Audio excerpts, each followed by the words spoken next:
we're just learning right now after multiple tornadoes touched down, at least 14 people are now confirmed dead. And you can just see a breathtaking path of destruction in these images we're getting from our affiliates there. Joining us now is the coroner of Lee County, Alabama, Bill Harris.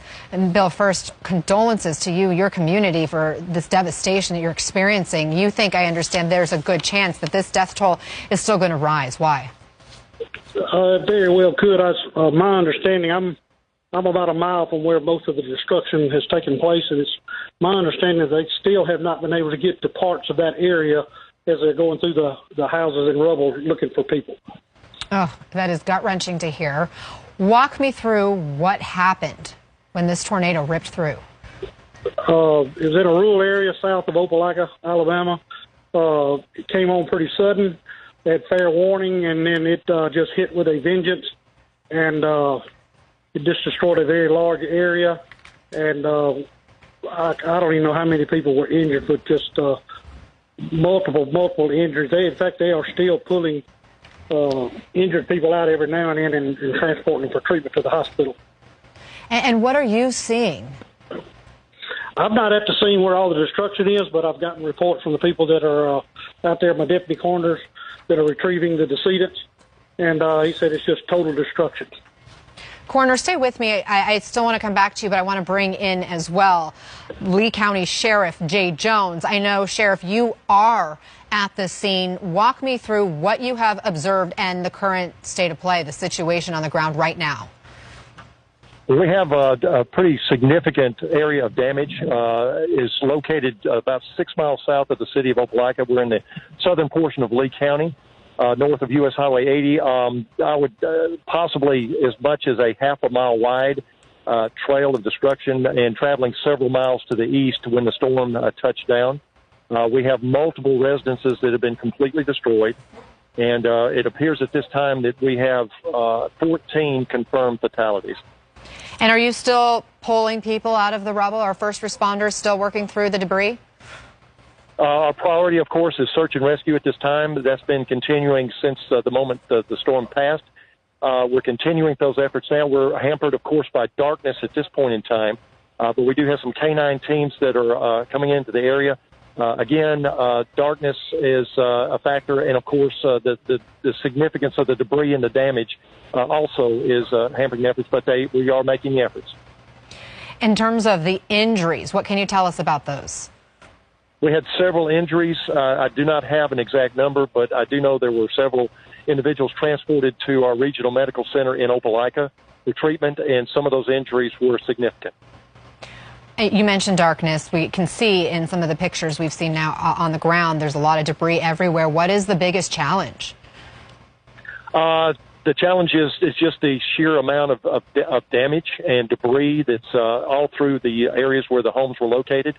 It literally tore these residences completely apart. And, of course, it's a hazardous area, as you might imagine. And that's, of course, something that the search and rescue personnel are having to contend with, as in any situation like this. But, again, they're continuing those efforts, and we're going to go as long as we can this evening. When you tell us that at least 14 people are dead in this tornado, can you tell us any more about these victims? Are children among the dead? There are some juveniles involved in the fatality situation, adults as well. I do not have a breakdown of that, but unfortunately we do have some younger people involved. I'm sad to hear that. How does this damage that you're seeing there compare to other storms that may have hit Alabama in the past? This is the most significant damage from a storm that I've seen in Lee County in many, many years. I'm sure it would match up with what we've seen in some of the other areas in Alabama in the last few years. This is not an urban area. It is a rural area of course, but as far as the damage, in what I'm seeing, it's the most I've seen and that I can recall. You're holding it together in such a good way, which I know you have to, in part because of the role that you have for the community there. But what's going through your mind right now? Just all these people that have lost their loved ones, of course. We pray for these families. They're going to have a tough time ahead. The others who have lost everything they have, and are homeless at this point, literally. We're certainly going to do everything we can to get the resources to them to help them. This is something this community pulls together.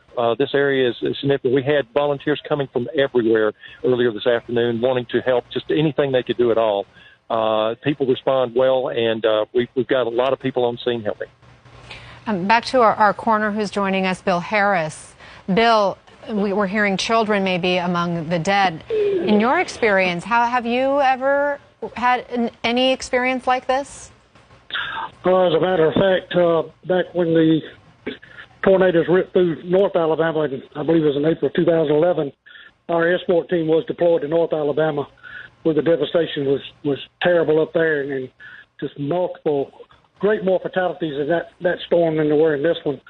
But this is a small knit community that people are coming together. I've had families start showing up now at my command center, looking for people that they can't find. And hopefully they'll be at the hospital and just injured. But now the task is to identify the decedents that we do have and then getting in touch with those families to let them know what's happened. And Sheriff, what should families do now?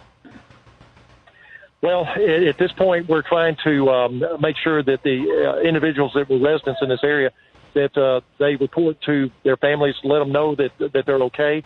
That's going to be significant. That'll help to narrow down our search efforts if we can locate individuals that lived in this general area and report into us and let us know they're okay. That would help us a lot. So you still have people who are unaccounted for? Yes, ma'am. We do have some people that have not been accounted for. Do you believe people had enough warning? I know that there was a warning being broadcast by our local media, so there was a warning in effect at the time that the storm came through. Wow, just incredible damage. Sheriff, thank you for joining us, as well as Bill Harris, the coroner. We know you guys have a lot of work to do.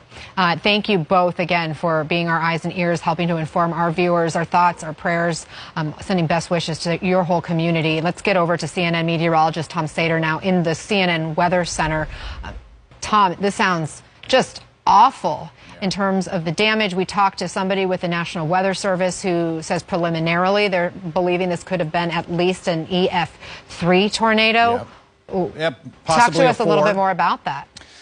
Well, the survey crews are going to go out and they're going to look at that damage tomorrow. It could be an EF4 too, possibly. But when we talked earlier on it, we said that this could have been what we think is a wedge tornado. It's not the image that we typically see of your rope kind of image of a tornado. A wedge has an extremely large bottom surface area, so the destruction is so much wider, and therefore you'll see the aerial pictures of just homes completely destroyed or off their slabs. We are getting some good news, and that is the intensity of some of these thunderstorms are now losing all the ingredients they need to continue to produce tornadoes. We still have a few warnings, and this is the watch box that's in effect until 11 p.m. That includes parts of Georgia and South Carolina. If we have a few tornadoes spin up, they're going to be on the southern end of this line through the panhandle of Florida, moving into south and southeastern areas of Georgia.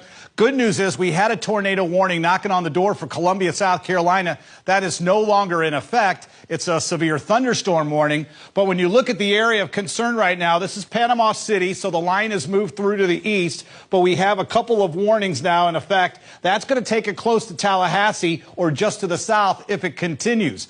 To the north, though, we're losing. Now that we've lost the daylight heating of the day, we're going to lose some of that intensity. So Columbia is under a severe thunderstorm warning, and then south of Savannah. But when we go back, and you asked again about the warning, was there a warning? There was. I mean, we had probably almost 36 tornado warnings. Some are radar confirmed rotation, some were visuals. And again, if you look at the line from Tuskegee, Alabama, across the border to Columbus, Georgia, we had a couple of thunderstorm cells that dropped tornadoes. It wasn't just one thunderstorm cell. Eufaula Airport, we had damage there. Before we even had reports of this possible wedge tornado, we had earlier reports of people trapped in homes, trapped in service stations on Interstate 80, State Highway 80.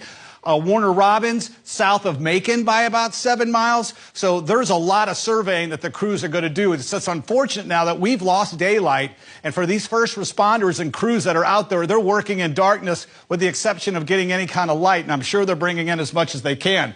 Tuskegee, Columbus, this is Beauregard. That's the first cell that moved through. And then the second, unfortunate, just a terrible day. Terrible day. Last weekend, we had an outbreak of tornadoes. That was in the Mississippi-Alabama border. Today, we had a big risk with the thousands that you know that were outdoors in Montgomery, Alabama for the commemoration of the March on Selma. They had a line of severe weather move through. It wasn't violent until after it passed through that Selma area, which was good news there. Then you're looking at the other end of this two-headed monster, and that's the heavy snow that you're getting up in New York and toward Boston. We could see anywhere between, 5 inches to over a foot in some areas. But at least the severe weather threat trying to come to an end. The panhandle of Florida is still a concern into southeastern Georgia.